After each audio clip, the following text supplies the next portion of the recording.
분들이 생겨났다 이런 얘기를 하는데 사실 이승만 대통령에 대한 평가는 이미 다 끝났습니다. 그분은 독립운동한 거 맞고요. 그러나 분명히 독재자였습니다. 그리고 민주주의를 훼손했습니다. 아프리카에 굉장히 많은 독립운동을 한 건국 대통령들이 많습니다. 모부투 세세 세코니 굉장히 이름을 대면 여러 명이 나오는데 그 사람들이 결국엔 30년씩 집권하면서 민주주의 다 훼손해서 결국에는 굉장히 부끄러운 모습으로 쫓겨났습니다. 아마 이승만 대통령도 우리나라에서 우리나라 사람들이 그렇게 의거를 일으켜서 쫓아내지 않았으면은 그런 굉장히 추한 모습으로 물러났을 겁니다. 그나마 그 정도로 끝난 것이 그 사람 덕분이 아니라 우리나라 사람들이 똑똑했고 현명했고 민주화 의지를 가졌기 때문입니다. 그렇게 많은 정적을 살해하고 그렇게 많은 양민을 학살하고 그리고 한국 동란 중에 개헌을 자기의 권력을 지키기 위해 개헌한 사람을 갑자기 건국의 아버지로 추앙하겠다는 뜻을 저는 도대체 이해할 수가 없습니다. 예. 모든 것이 나쁘다고 얘기하지 않습니다. 이승만 대통령이 미국에서 박사까지 하신 분이고 더군다나 또 굉장히 좋은 대학에서 했습니다. 아주 영어 잘하시고 또 그 미국과의 외교 관계에서 굉장히 능란한 외교를 폈다는 거 다 인정합니다. 그거 이미 지금 인정하는 게 아니라 벌써 몇십 년 전에 다 인정 끝난 겁니다. 그리고 그분이 독재했다는 것도 다 인정 끝난 건데 지금 새삼 과거에 그것 때문에 그때 이승만 대통령이 아니었으면 우리는 민주주의가 없었을 것이기 때문에 건국의 대통령으로 건국의 아버지로 세우자. 이런 것은 과장이라는 것이죠. 왜냐하면 소련에 이미 그 소련 정부의 친정부 김일성 정권이 들어서려고 한 것이기 때문에 미국은 이 남쪽 반쪽을 포기하지 않습니다. 그런 측면에서 전체적인 세계사의 흐름이 이루어지는 것이지 이승만 대통령 때문에 그것이 이루어졌다. 달리 연구하는 사람들은요. 이승만 대통령 때문에 민주주의가 확립됐다고 생각하지도 않고 그때부터 자유시장 경제가 자리 잡혔다고도 생각하지 않습니다. 그리고 지금 계속 말씀하시는 분이 3.15 부정선거 때문에 이승만 대통령은 굉장히 부패하고 반민주주의자로 알려져 있다고 하는데 저는 3.15나 4.19에 대해서는 한마디도 꺼내지 않고서도 이승만 대통령이 얼마나 그 반민주주의적인 그 행동을 많이 했는지를 충분히 얘기 드릴 수가 있습니다. 가령 그리고 이승만 정부 아래서 일어났던 수많은 양민 학살과 수많은 그 정적들의 살해에 대해서 대통령은 아무 책임이 없다. 그건 대통령이 직접 저지른 일이 아니다. 이런 식으로 반박을 하시는데요. 이승만 대통령의 경우 1930년대쯤인가 임시정부에서 총리를 맡아달라는 제안을 한 걸로 알고 있습니다. 역사자료 연구가들이 얘기하는 거에 따르면. 근데 당시 그것을 거절한 이유가 대통령으로 나를 뽑아달라고 했습니다. 이승만 대통령은 굉장히 대통령을 좋아합니다. 대통령이라는 게 무슨 뜻입니까? 총리는 내각의 협의체의 좌장이지만 대통령이라는 것은 굉장히 권력 집중화된 권력기관입니다. 이승만 대통령의 공도 있습니다. 그러나 공과 과를 같이 봐야지 그가 아니었으면 절대로 민주주의가 이루어지지 않았다. 그것은 가정이죠. 저도 그런 가정은 할 수 있습니다. 그가 있었기 때문에 한국에는 너무나 많은 그야말로 전두환 노태우까지 독재의 뿌리가 그로 인해 내렸다. 이렇게 얘기할 수도 있습니다. 우리는 가정으로 얘기하지 말고 있던 사실에 근거해서 얘기를 하자고요. 잘못한 것에 대해서는 이승만 박사를 다 이해해줘야 된다 이런 관점이시고요. 이해하자는 거 아니고 그거는 그대로 기술하자는 것이죠. 미진한 부분은 국민들의 정서에 어프로치 하진 못했습니다. 100%. 사실 그때부터 이미 빨갱이라는 그 가상의 적을 만들어 놓고 너무나 많은 민주 인사를 탄압하는 그 기회로도 삼았지 않습니까? 그런데 그런 것까지 다 인정을 해줘야 된다 이런 말씀으로까지 제가 들어도 되는 건가요? 가령 일제시대 때 우리나라 많은 독립운동가들이 많이 공산당과 협력을 한 케이스가 있습니다. 근데 그 사람들이 다 공산주의자가 아닙니다. 왜냐하면 중국에서 활동을 할 때 국민당 정부가 굉장히 일본에 대해서 수용적이었기 때문에 그거에 대해서 반대로 굉장히 빳빳한 공산당 사람들과 협력을 했지 공산주의자가 아닌 사람들이 많았습니다. 그런데 그것을 빌미로 굉장히 이승만은 그 자기의 정적들을 제거하는 데 많이 활용을 했습니다. 가령 조봉암 선생님 같은 경우 최근에 이제 그 과거의 사법 판결 사형이 잘못됐다는 재판도 났습니다만은 그분도 분명히 박헌영 일파와도 더 이상은 더 이상 협의가 안 된다 그래서는 포기하고 민족주의자로 활동을 하셨습니다. 그런데 어느 날 이 사람은 빨갱이로부터 비밀 정치자금을 받았다는 올가미를 쓰고 사형이 됐습니다. 그렇기 때문에 무슨 반민특위 해체라는 것은 이것은 정말 너무나도 명명백백이 이미 역사적으로 다 기록이 끝나가지고 반민특위가 친일파들을 제거했었어야 된다. 독립운동가를 잡아들인 노덕술이라는 그 경찰, 일제 경찰 출신을 잡는 것을 반대했던 이승만의 반민특위 해체는 절대로 용서해서는 안 되는 일이다. 역사적으로 평가가 끝난 일인데 이제 와서는 그것마저도 이해를 해야 된다.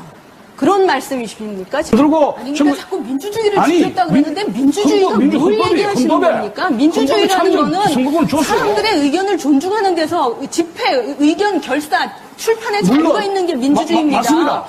아니 이승만 대통령인데 그런 것들이 다 무너졌는데 뭘 자꾸 민주주의를 아니, 참정권을 지키느냐고 얘기를 해가지고 하십니까? 선거권 다 줬지 북한을 않습니까? 대항해서 김일성 정권에 맞서서 이 땅을 공산주의를 안 만들었다 그냥 이 정도로 말씀하세요. 그게 민주주의가 아닙니다. 이승만 정권이 만든 거는 죄송합니다. 독재 그게 왜 이 국가였습니다. 정도입니까? 아니, 그 당시에 그러면 51년도에 대통령 직선제 하려고 그 국회의원들 잡아가두면서까지 자기가 직선제로 바꿔놓은 건 인정을 하십니까? 그건 있었으나 이유가 있습니까? 그게 또? 발췌개헌이고요.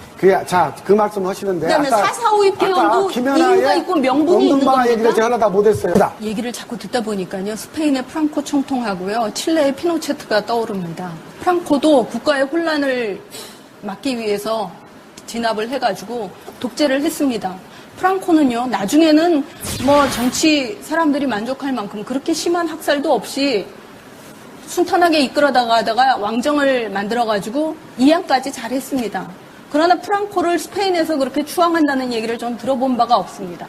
피노체트는 아주 이승만 대통령과 흡사하네요. 두 분의 말씀을 들으니까 더 그렇습니다. 아옌데 사회주의 정권이 들어서자 사회주의 정권은 국가를 혼란시킨다고 해가지고 쿠데타를 일으켰습니다. 그리고 장기 집권했고 수많은 양민을 학살했습니다. 피노체트 동상을 세워라? 아까 김구 선생님 말씀하시면서 저는 이런 토론에 나올 때마다 이런 분들을 옹호하는, 이 독재를 했는데 그런 분들을 옹호하는 분들의 얘기가 늘 북한에 대척했고 북한을 적으로 만들었기 때문에 그것이 훌륭하다. 이런 비유를 씁니다. 그러면서 백범 선생님의 예도 하필이면 북한에 가서 미군 철수를 주장하셨다. 이런 얘기를 합니다. 백범 선생님의 공에 대해서 아주 인정을 하지 않는다고 칩시다. 그러나 이분은 어떤 양민도 학살하지 않았습니다. 어떤 시민도 피를 묻히지 않았습니다. 이게 여러분이 얘기하시는 많은 독립운동가들요. 아프리카에 굉장히 많습니다. 독립운동가들이 대부분 독립한 다음에 그 나라 건국 대통령 됐습니다. 근데 그 나라에서 장기 집권하고 독재하고 그 다음에 재산 축제하고 자기 주변 사람들로 인의 장벽 세우고 그래서 마침내는 굉장히 흉한 몰골로 물러나거나 아니면 지금껏 민주국가가 안 돼서 그 나라들이 고생을 하고 있습니다. 그런데 다른 거 다 인정한다고 칩시다. 뭐 말씀하신 대로 뭐 미국이 우리나라를 포기하려고 했는데 이승만 대통령이 굉장히 뛰어난 외교력과 아주 선지적인 해안으로 그것을 막았다. 그걸 다 인정한다고 칩시다. 그러더라도 이분이 그 과정에서 이렇게 1951년에 민주주의를 완전히 유린한 개헌, 그 다음에 또 4.4.5 개헌, 그리고 그 이후에 3.15 부정선거, 그 다음에 4.19로 쭉 이어지는 그런 행적, 그리고 양민 학살에 본인은 자꾸 말씀하시는 분들은 그분이 관여한 게 아니다.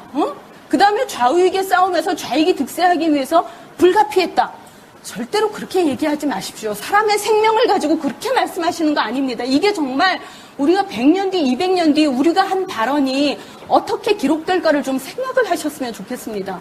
그거는 그렇게 죄 없는 사람을 죽게 한 분의 동상을 세운다는 건 있을 수가 없습니다. 그분이 과거에 정말 엄청난 공을 세우셨더라도 그분의 전체 행적을 보고서 결정을 하셔야죠.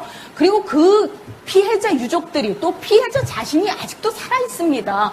어떻게 대한민국이라는 나라가 2011년에 이르러 이승만 대통령의 동상을 세우자고 하는 이야기가 나올 수 있는 국가가 됐는지 저는 정말 아연할 정도입니다. 그게. 정치 현상을 정치가 이게 성직자의 덕목을 모로를 요구하시는 것 같아요. 그러니까 제가 궁금한 게 그겁니다.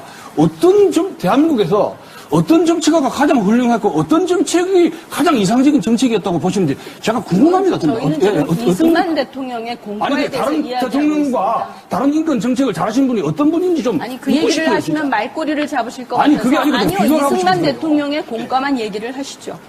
자, 이주천 님이 말씀을 하시면서 그 당시는 독재가 불가피했다 이런 표현을 쓰셨습니다. 그리고 저희가 토론하는 내내 그 당시는 일제 청산을 하는 반민특위는 어려울 수밖에 없었다.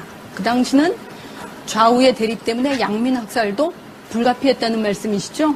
그러니까 지금 우리는 이승만 평가를 지금 하고 있습니다. 그 당시 불가피했다는 이야기도 믿기지 않지만 지금에 와서 스스로도 독재를 했다는 걸 인정하면서 무엇을 평가해야 되며 무엇을 그분을 더 찬양을 해야 된다는 건지 모르겠습니다. 사실 저는 국가에 대해서 굉장히 자부심을 갖고 있습니다.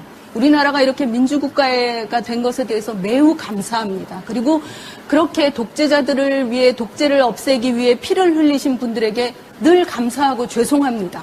그 피해자분들이 지금도 살아계시고 또 유족들이 있습니다. 그분들에게 이승만 대통령을 그렇게 추앙한다는 것이 얼마나 상처가 되는 일이며 단지 그분들만의 문제가 아니라 역사를 올바르게 살겠다는 모든 이들에게 굉장한 상처가 됩니다. 그리고 조롱이 될 수 있습니다.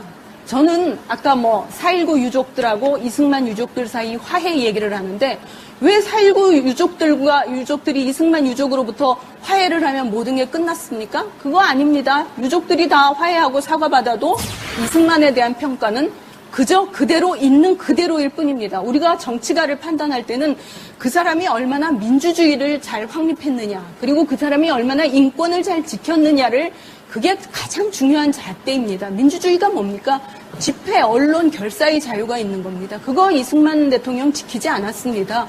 수없이 많이 자기 권력을 위해 유린했습니다. 헌법도 다 유린했습니다. 그리고 인권에 관해서는 지금 수없이 얘기했지만 너무나 많이 정말 침해를 했습니다.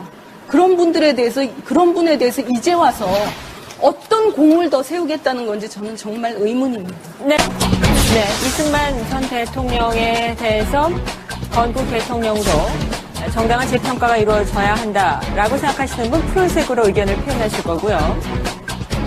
공이 있었지만 과가 너무 극명했기 때문에 인정할 수 없다라고 생각하시는 분들은 분홍색 버튼으로 표시해 주실 겁니다. 아까 20대 20으로 토론 시작 전에 20대 20이었습니다. 토론 마무리된 지금은 어떤 평가를 내리실까요? 물론 지금 나타난 의견은 토론